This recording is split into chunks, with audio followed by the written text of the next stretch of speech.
नमस्कार व्यूअर्स, मैं हूं एडवोकेट सत्य प्रकाश और आज मैं लीगल बाउंड्री, जो आप सबको पता है कि मैं नए नए विषयों पे और जो अभी वर्तमान में लीगल सब्जेक्ट चलते हैं या जिस लीगल सब्जेक्ट पे डिबेट्स होती है, मैं उस पर आपको अपने चैनल के माध्यम से बताता हूं। और आज मैं इसी कड़ी में एक ऐसे अपराध जो पिछले कई वर्षों से भारत में हो रहे हैं, अर्थात उस अपराध की बात कर रहा हूं जिसको निर्भया गैंग रेप के बाद प्रॉपर कानूनी अमली जामा दिया गया। हाँ, मैं बात कर रहा हूं डिजिटल रेप की। डिजिटल रेप जो अभी आप सबको पता होगा, पिछले महीने ही नोएडा के सेक्टर 39 और ग्रेटर नोएडा वेस्ट में एक बच्ची के साथ घटना हुई। घटना थी डिजिटल रेप। इस प्रकार की घटना सुन के अमूमन आम लोगों को यही लगता है कि ऐसा अपराध जो इंटरनेट के माध्यम से किया गया हो।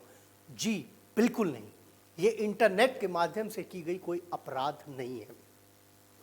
आप सबको पता है कि रेप की डेफिनेशन क्या है और रेप किस प्रकार से आईपीसी में डिफाइन किए गए। लेकिन जब डिजिटल रेप की बात आई तो इस अपराध को पॉक्सो एक्ट में डिफाइन किया गया। हाँ, इसमें स्पेसिफिकली डिजिटल शब्द का प्रयोग नहीं किया गया, लेकिन इस डिजिटल रेप को डिफाइन करने के लिए उसमें जो टेक्निकल चीजें हैं, अपराध की किस प्रकार की सजा और किस प्रकार के अपराध डिजिटल रेप की श्रेणी में आएंगे, वो इसमें डिफाइन किया गया। पॉक्सो एक्ट की धारा 3 में इसकी व्याख्या की गई और इस प्रकार के अपराध अब जब बहुत अधिक बढ़ गए हैं तो मैं आपको अपने चैनल लीगल बाउंड्री के माध्यम से खास करके उन पेरेंट्स को सचेत करना चाहूँगा जो पेरेंट्स अपने बच्चों को किसी जानकार या किसी ऐसे के पास कुछ समय के लिए छोड़ देते हैं जिन पे वो सबसे अधिक भरोसा करते हैं।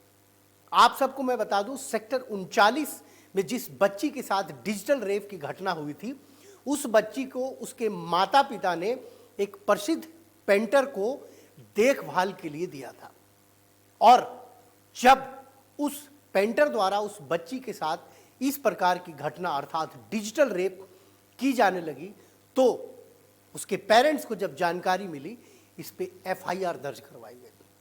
वहीं ग्रेटर नोएडा वेस्ट में जिस बच्ची के साथ डिजिटल रेप हुई, उस मामले में नोएडा पुलिस ने एफआईआर करके गिरफ्तार किया।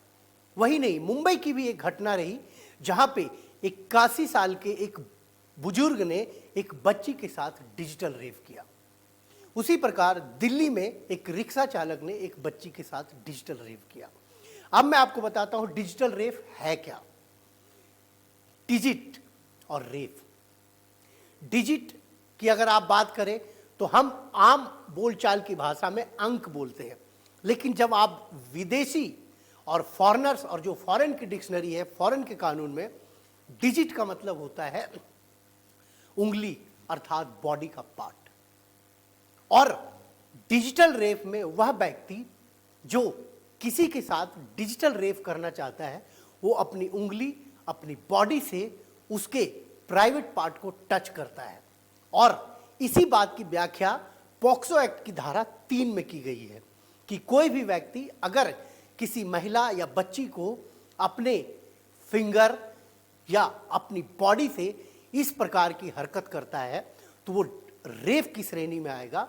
और डिजिटल रेप की जो व्याख्या है वो ये है कि अपने डिजिट के सहारे, अर्थात जो डिजिट की बात की गई है, फिंगर या बॉडी के कोई पार्ट, उसके प्रयोग करते हुए वो गलत नजरिए से उसके प्राइवेट पार्ट को टच करता है तो ये डिजिटल रेप माना जाएगा। अब आती है कि आखिर डिजिटल रेप में सजा के क्या प्रावधान है। डिजिटल रेप में सजा के वही प्रावधान है जो वर्तमान में आईपीसी में व्याख्या की गई है, अर्थात 376 और पॉक्सो एक्ट की धारा 3 और 4 लगती है। हाँ, इसके साथ जो एफआईआर दर्ज होती है वो 376, 323, 506 और पॉक्सो एक्ट की धारा 3 और 4। इसमें सजा 5 वर्ष किसी मामले में 10 वर्ष और यहाँ तक कि इसमें आजीवन कारावास का भी प्रावधान है।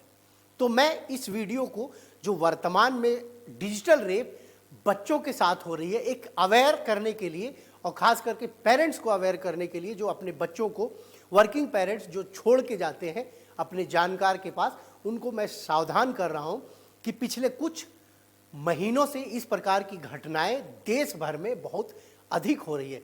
तो आप सावधान रहें और आपके बच्ची के साथ कोई भी इस प्रकार की घटना को अगर अंजाम देता है तो आप तुरंत पुलिस को इस मामले की सूचना दें और एफआईआर करवाएं।